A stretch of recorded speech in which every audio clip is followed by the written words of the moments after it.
13. On the night of the 20th of October 1942, precisely 72 hours before the Second Battle of Alamein, men of the British Ethermord Corps performed what should have been an impossible magic trick.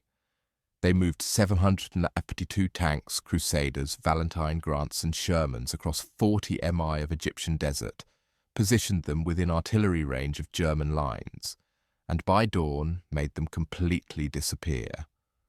Not vanish, mind you. German aerial reconnaissance photographed them at first light. The photograph showed exactly what the Luftwaffe pilots expected. Hundreds of lorries parked in a dusty assembly area called Martel, the same three-ton-on trucks that had been there for weeks. This shouldn't have worked. The tanks weren't hidden behind terrain. Egypt's western desert offered all the concealment of a snooker table. They weren't painted in clever camouflage patterns that might fool binoculars at 200 al-Duraidi. These were 30-ton armoured behemoths sitting in the open desert within 5 mi of Field Marshal Erwin RML's forward positions, photographed daily by German reconnaissance flights operating at 8,000 mph. Each Sherman measured 19 ft or 4 in long, stood 9 ft tall and featured distinctive tracked suspension that left marks 2 ft wide carved into the sand. Standard military doctrine held that concealing armour in desert warfare was fundamentally impossible, which is precisely why when Lieutenant General Bernard Montgomery's offensive struck at 9:40 p.m. on the 23rd of October, the attacking force achieved complete tactical surprise. The Germans expected an attack. They knew one was coming. What they didn't know was when, where, and with what force. And that ignorance wasn't accidental. It was the culmination of Operation Bertram, a deception campaign that convinced the Wehrmacht they were facing an entirely different battle than the one Montgomery had actually prepared. At its heart lay a simple principle that military theorists had dismissed. In an age of aerial reconnaissance and signals intelligence, you couldn't hide a modern army. So, the British didn't try. Instead, they showed RML exactly what they wanted him to see, including tyre tracks that told a story more convincing than truth. By 1942, military intelligence doctrine was clear. Modern reconnaissance had made large-scale deception obsolete. Aircraft could photograph entire sectors daily. Signals intelligence could track wireless traffic patterns. Ground observers reported vehicle movements. The mathematics was simple. A British armoured division required 3,000 vehicles, consumed 300 tons of petrol daily, and left tracks visible from the air for weeks in dry sand. You could study enemy dispositions with actuarial precision.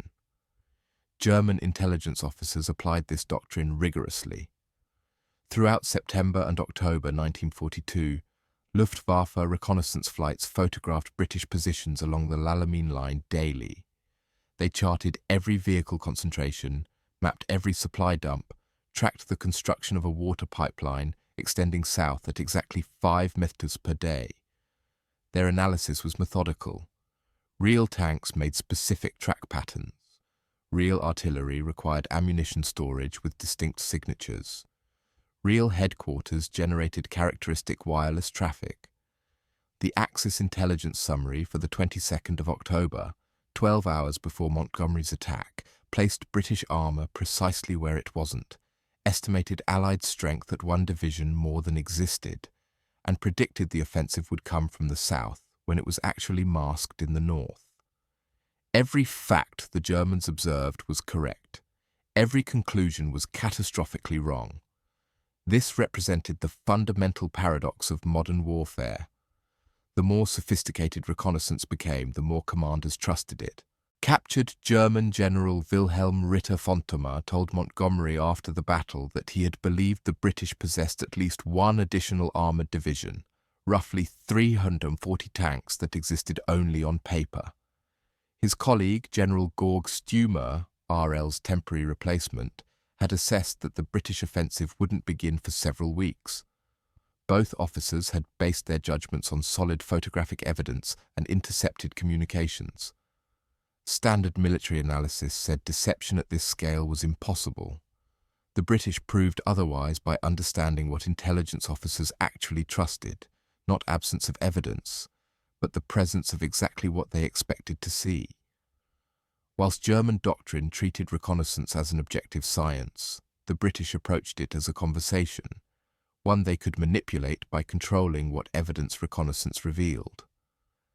The architect of this philosophy was Brigadier Dudley Clarke, a slight unconventional officer who established advanced headquarters of force in Cairo in March 1941. Clarke's fundamental insight came from failure. During Operation Camilla, his first deception, he successfully convinced Italian forces that British troops would invade Italian Somaliland rather than Eritrea. The Italians believed him completely. Then, instead of reinforcing Somaliland as expected, they withdrew their forces into Eritrea, exactly where the British were actually attacking. Clarke learned a crucial lesson that night. Deception wasn't about making the enemy think what you wanted. It was about making them do what you wanted. Belief without behavioral change was useless. The only deception that mattered was one that caused your opponent to position forces incorrectly, allocate resources unwisely, or delay reactions fatally. This required understanding not just what intelligence officers saw, but what they trusted, what confirmed their expectations, and what details convinced them evidence was genuine. By November 1942, Clarke had overestimated British and Commonwealth strength in North Africa by 250,000 men, all through phantom units, dummy equipment, and carefully curated evidence designed to survive German scrutiny. Geoffrey Barkas, who headed the Middle East Command Camouflage Directorate, translated Clarke's philosophy into physical reality. A filmmaker before the war, Barkas recruited set designers, artists, zoologologists, and theatre craftsmen. His team operated from offices below a brothel at No. 6 Sharia Casserole Neal in Cairo. Clarke had chosen the location deliberately, reasoning that anyone watching his officers wouldn't question why they regularly disappeared into a building housing a house. When Montgomery's Chief of Staff, Brigadier Freddie Douingand, briefed Barkas on the Alamein offensive in September 1942, he presented what seemed an impossible challenge. You must conceal 150,000 men with 1,000 guns and 1,000 tanks on a plain as flat and hard as a billiard table, and the Germans must know nothing about it, although they will be watching every movement. You cannot do it, of course, but you've bloody well got to. The critical insight wasn't to hide the build-up.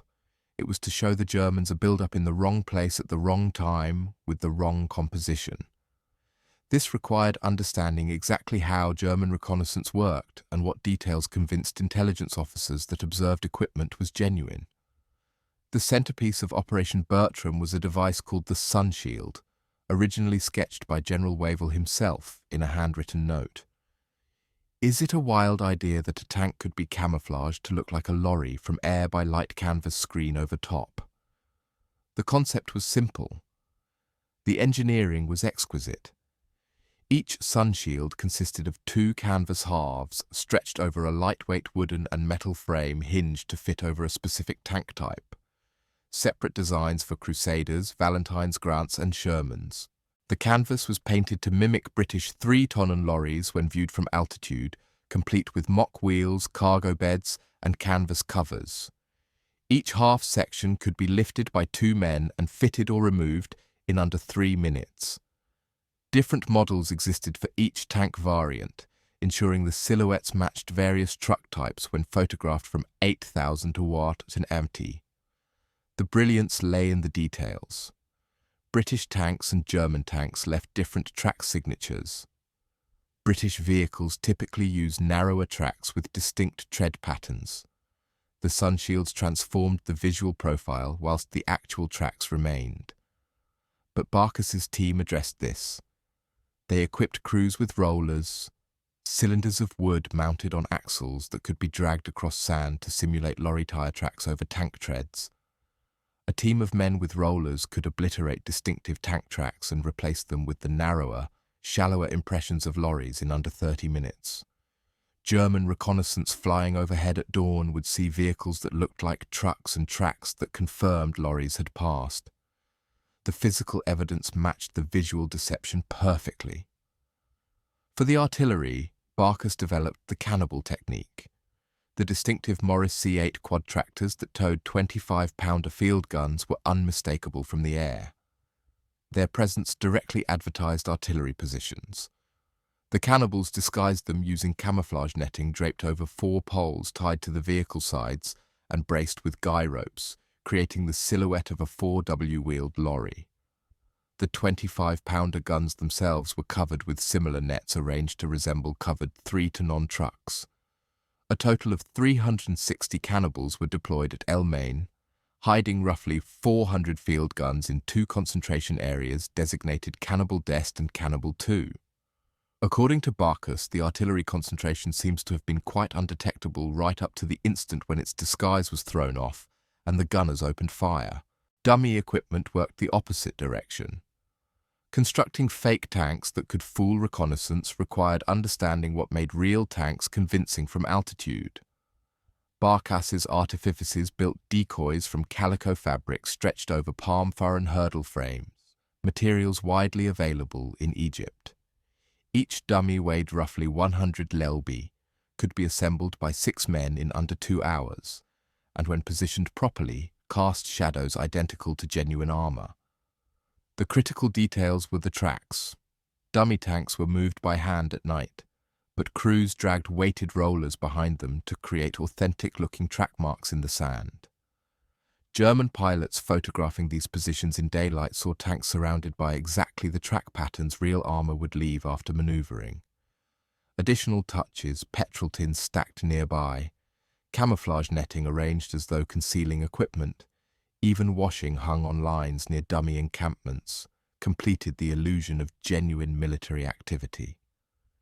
The implementation began on the 6th of October 1942, 17 days before the offensive. The area designated Martel, a flat stretch of desert roughly 5 miles behind the northern portion of the Allied line, was filled with genuine LRIs. Approximately 4,000 real vehicles and 1,200 dummy trucks were accumulated, creating a massive transport park visible to daily German reconnaissance. The Germans photographed it, charted it, and dismissed it as a routine vehicle concentration. For over 2 weeks, nothing changed, exactly as Montgomery intended. Meanwhile, British tanks remained in training areas and staging positions 30 to 40 km behind the front, openly visible to aerial reconnaissance. The Germans photographed these as well, calculating that British armour was positioned too far back to strike before early November. The mathematics seemed clear. Tanks would require at least 2 days to move from those positions into battle formation. Everything German intelligence observed confirmed their analysis until the night of the 20th to the 21st of October. Under cover of darkness, the Exarmored Corps began moving.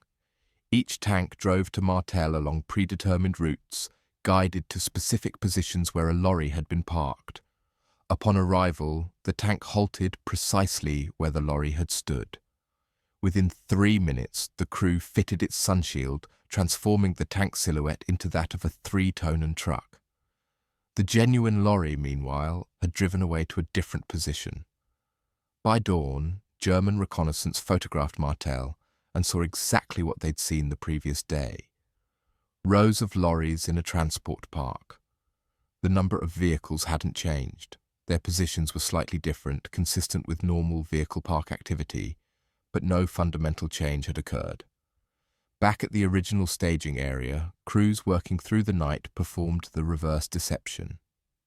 Where each real tank had stood, they erected a dummy tank constructed from canvas and palm fronds positioned to cast identical shadows. Tracks were obliterated using brooms and rakes. Then fresh dummy tank tracks were created using the rollers. Empty petrol tins, the distinctive jerry cans, were collected and repositioned around the dummy vehicles to simulate refueling activity. Most crucially, a wireless deception unit remained at the empty staging area, transmitting the same pattern of radio traffic the armoured units had generated when genuinely present. German signals intelligence monitoring Allied communications detected no change in the Armoured Corps' radio signature from their rear positions. The scale was staggering. 772 sunshields transformed 772 tanks. Approximately 1,550 dummy vehicles and guns were positioned in the south to simulate an entirely different offensive. Over 3,000 tons of supplies, 600 tons of material, 2,000 tons of petrol, and 420 tons of engineering stores were concealed at Alamein railway station 5 hours behind the front by storing petrol tins inside existing slit trenches, which looked identical to empty trenches from above, and stacking food supplies to mimic covered lorries. Another 3,000 tons were similarly hidden 15 miles east at Elmi.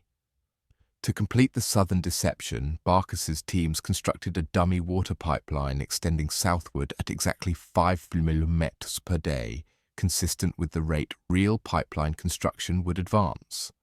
German intelligence calculated the pipeline's completion date as mid-November, estimating that the offensive couldn't begin before adequate water supplies reached forward positions. The most audacious element was the double deception at Munos Depression positioned on the southern end of the Allied line. From 15th October, 8 days before the offensive, Barkas's Camoufle constructed 3.5 dummy field regiments of artillery, totaling approximately 84 dummy guns. These were carefully made to appear seriously camouflaged using the standard techniques the British employed for concealing real artillery, proper spacing, appropriate netting, supporting equipment positioned as doctrine required. Then Barkas did something unexpected. Day by day, the camouflage was deliberately maintained less well. Nets were allowed to sag. Positioning became careless. The Maskarovka was obvious. German reconnaissance photographed these positions daily, and after several days, intelligence officers reached the conclusion Barkas intended. These were decoys. The guns at Munos were dummies, positioned to draw attention, but presenting no genuine threat. German analysis confirmed what seemed obvious. The British were attempting deception in the south, but doing it poorly. The Munos guns could be safely ignored. At 0 hour on the 23rd of October, as Montgomery's main offensive struck in the north, British artillery in the south opened fire, but not from Munib. Not yet. The genuine barrage came from elsewhere along the southern sector. German forces under orders to probe Allied positions launched a probe by armoured elements towards what they confidently knew were dummy gun positions at Munos. The column advanced expecting no resistance. Instead, they encountered mass artillery fire from 84 real 25-pounder field guns that had replaced the dummies the previous night. The obvious decoys opened fire with sustained bombardment. The German tank column, caught completely by surprise, suffered heavy casualties and retreated in disarray. Clark's principle had been proven perfectly. It wasn't enough to make Germans believe something. You had to make them act on that belief in ways that cost them. By 1944, British deception had evolved from operational necessity in North Africa into strategic doctrine. Clark's work had directly inspired the creation of the London Controlling Section in 1941, and his methods formed the foundation of Operation Bodyguard, the grand deception campaign designed to conceal Allied intentions for the invasion of Europe. Within Bodyguard, Operation Fortitude represented the culmination of everything learned in the desert, creating an entirely fictional order of battle that German intelligence would not merely observe, but trust implicitly. Fortitude South focused on convincing German high command that the Allied invasion would strike the Padula region rather than Normandy. The fictitious 1st U.S. Army Group, FUSAG, supposedly commanded by General George S. Hatton, the American commander the Germans feared most, was based in southeast England. The technical challenge was different from Alamein. By 1944, German reconnaissance aircraft could rarely penetrate British airspace. Elaborate physical deceptions would be wasted. Instead, the operation relied primarily on false radio traffic and information leaked through double agents controlled by MI5's 20 committee, Senamed Double Cross. Yet physical deception still mattered for specific locations Germans might glimpse through limited reconnaissance flights or from across the Channel. In Folkestone Harbour, Allied engineers constructed 255 dummy landing craft designated Big Bobs, steel tube frameworks lashed to buoyant steel drums and covered with canvas. Realistic when viewed from altitude, but weighing only a fraction of genuine landing craft. The challenge was keeping them in position. Being too light, wind and rain frequently flipped them over or drove them ground during the operation. Engineers constantly repositioned them to maintain the illusion. The tyre track technique from Alamein reappeared in Kent and Essex. Inflatable rubber tanks, Sherman and Churchill models manufactured from rubberized fabric, were positioned in fields throughout southeast England. These represented the technological evolution of Barkas's canvas and palm fur on dummies. Inflatable decoys could be deployed by 2 men in under 10 minutes using compressed air, weighed approximately 50 lb when deflated and mimicked the visual profile of genuine armour from reconnaissance altitude. But unlike real tanks, they left no tracks. So soldiers were issued special rollers, cylindrical devices similar to those developed for Bertram, designed to create tyre marks behind the inflatable tanks consistent with the track patterns real armour would leave. The specific technique was documented in after-action reports. Teams would position an inflatable tank, then use rollers to create tracks indicating it had driven to that location from a staging area. The tracks would show approach routes, turning circles and positioning movements exactly matching genuine tank behaviour. When German reconnaissance aircraft managed brief photographic flights over southeast England, they observed precisely what they expected. Tank concentrations with accompanying track evidence confirming recent arrival and positioning. As one British officer noted, soldiers were given rolling equipment to make tyre marks behind the tanks to complete the deception. Standard intelligence doctrine treated reconnaissance as collecting objective facts, photograph positions, count vehicles, track movements, compile reports. What Clark and his colleagues understood and what German intelligence failed to grasp was that intelligence analysis operates through confirmation bias. Analysts don't simply observe evidence. They interpret evidence through frameworks of expectations, experience, and prior conclusions. Show them exactly what they expect to see, and they'll rarely question whether it's genuine. German intelligence in October 1942 expected several things. That British armoured forces were positioned well behind the front. They photographed tanks in training areas, confirming this, that any offensive would come from the southern sector, where the terrain was more favourable. The dummy pipeline and false equipment build-up confirmed this, and that Montgomery would need weeks to prepare. The incomplete pipeline and distant armour confirmed this. Every piece of evidence they collected fitted a coherent, logical analysis, which made it persuasive. The fact that British tanks were actually hidden 5 meter carters from German lines, camouflaged as the LR's German reconnaissance photographed daily, seemed impossible because it contradicted the evidence intelligence had verified. The track marks were critical precisely because they were subtle. Obvious deceptions like the deliberately careless camouflage at Munib triggered skepticism, but tyre tracks were background details, the mundane evidence that convinced analysts they were seeing genuine activity rather than theatre. A tank sitting in a field might be a decoy, but a tank sitting in a field surrounded by tracks, showing exactly how it manoeuvred to that position, with tyre patterns consistent with the ground conditions and vehicle type, accompanied by the detritus of genuine military activity, spent petrol tins, disturbed sand, signs of crew presence that became convincing. It's the difference between a stage set and a lived-in space. The tracks provided texture that transformed visual deception into apparent reality. By D-Day, this understanding had matured into doctrine. Fortitude succeeded not because the dummy landing craft in Folkestone were perfect replicas.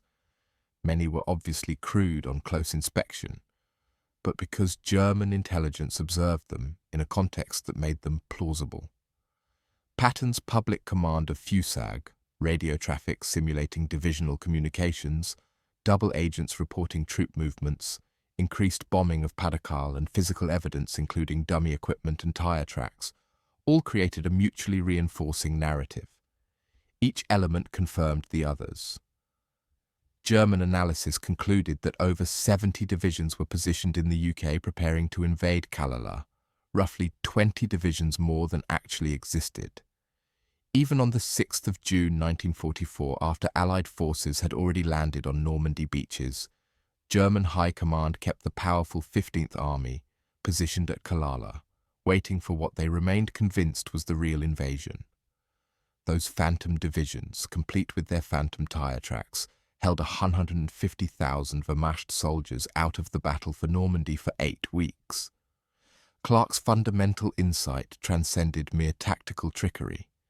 He understood that modern intelligence systems, despite, or perhaps because of their sophistication, were vulnerable to manipulation through their own thoroughness.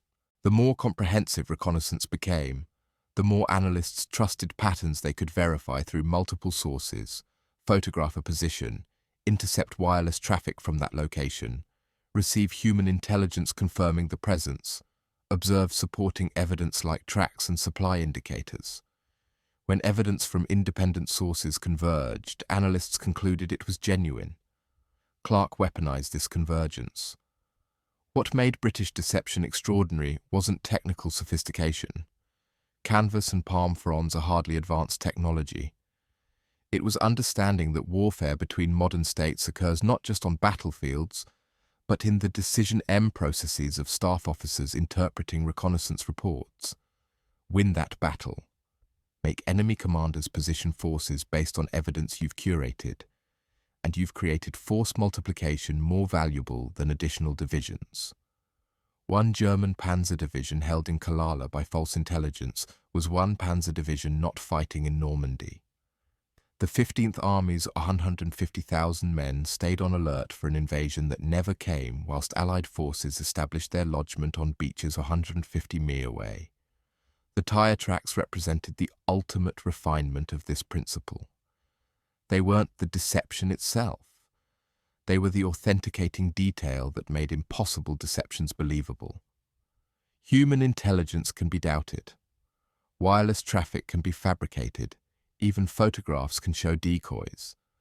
But the combination of visual evidence, electromagnetic signatures, agent reports, and physical traces of movement creates a narrative intelligence officers trust because it mirrors genuine activity. Clark and Barkas understood that successful deception wasn't about preventing reconnaissance. It was about controlling what reconnaissance revealed. This philosophy influenced Allied intelligence doctrine throughout the remainder of the war and beyond. The London Controlling Section, inspired directly by a force, conducted strategic deception across all theatres. The American 23rd Headquarters Special Troops, known as the Ghost Army, employed inflatable tanks, sound effects recordings, and visual deception in Europe following Operation Fortitude. Post-war intelligence agencies studied these operations extensively, recognizing that in an age of satellite reconnaissance and signals intelligence, controlling what adversaries observe would remain as crucial as preventing observation. The technical brilliance of Operation Bertram and Fortitude shouldn't obscure the human dimension. Thousands of soldiers performing exhausting, tedious work to create illusions they hoped would never be exposed. Tank crews at Alamein spent weeks training to fit sun shields in pitch darkness within 3-minute windows. Artificers assembled dummy tanks in sweltering Egyptian heat, adjusting canvas and palm fronds until shadows cast precisely the right profile. Wireless operators transmitted false traffic hour after hour, maintaining fictional command networks that existed only in German intelligence reports. Men with rollers walked behind inflatable tanks in English fields, creating tyre marks that might be photographed once, if at all. This work received no recognition at the time. It couldn't. Successful deception requires secrecy, even after operations conclude. Crews who fitted sunshields at Martel couldn't discuss it. Officers who transmitted false wireless traffic couldn't explain their actual duty. The artificers who built 1,050 dummy vehicles for the Southern Deception saw their work abandoned after the battle with no public acknowledgement. Operation Bodyguard remained classified until the 1970s, meaning veterans of Fortitude spent 3 decades unable to tell their families what they'd actually done during the war. Yet, the impact was undeniable. At Alamein, Montgomery's offensive achieved tactical surprise against an enemy that knew an attack was imminent. German armoured reserves were positioned in the wrong sector, arrived late to the battle and counterattacked against prepared positions rather than disrupting the initial assault. RML in Germany, on sick leave when the offensive began, later wrote that the deception regarding timing and location had been complete. Captured officers consistently overestimated British armoured strength and believed the main attack was coming from the south. Exactly the conclusions Clark and Barkas had intended them to reach at Normandy. The deception arguably saved thousands of Allied lives. Eisenhower told him I-5 before D-Day, "Just keep the 15th Army out of my hair for 2 days. That's all I ask." Fortitude delivered 8 weeks. German reinforcements that could have pushed Allied forces back into the sea remained positioned against phantom threats. By the time German High Command recognized Normandy as the genuine invasion, Allied forces had established a lodgment too strong to dislodge. Churchill's famous maxim in wartime, "Truth is so precious that she should always be attended by a bodyguard of lies," had been proven at industrial scale. The sophistication of modern reconnaissance technology hasn't eliminated deception. It's made it more essential. Satellite imagery, signals, intelligence, pattern analysis, and digital communications offer unprecedented surveillance capabilities. Yet these same capabilities create vulnerabilities. Adversaries who understand what intelligence systems observe and trust can manipulate those systems through carefully crafted evidence. The principles Clark pioneered control what they see, confirm their expectations, create mutually reinforcing evidence, and most crucially make them act on false conclusions, remain foundational to military deception doctrine worldwide. The fake tyre tracks at Alamein in southeast England weren't about fooling pilots at 8,000 feet. They were about convincing intelligence officers in analysis cells that observed equipment was genuine. Observed activity was real, and observed dispositions revealed actual intentions. That German reconnaissance was correct about every fact, but wrong about every conclusion, demonstrates the fundamental limitation of intelligence. Information isn't truth. Its interpretation. Clark Barkas and the thousands of soldiers who created phantom armies understood something profound. In modern warfare, controlling the enemy's understanding of reality is more powerful than raw firepower. The British proved that on a flat Egyptian desert and across English fields, using canvas, palm fronds, wireless sets and wooden rollers to create armies that existed only in German planning maps, and kept real German divisions waiting for invasions that never came whilst actual battles were won elsewhere. The tracks were never about the tracks. They were about making the impossible plausible, transforming theatre into apparent fact, and demonstrating that sometimes the deadliest weapon isn't what you conceal, it's what you reveal.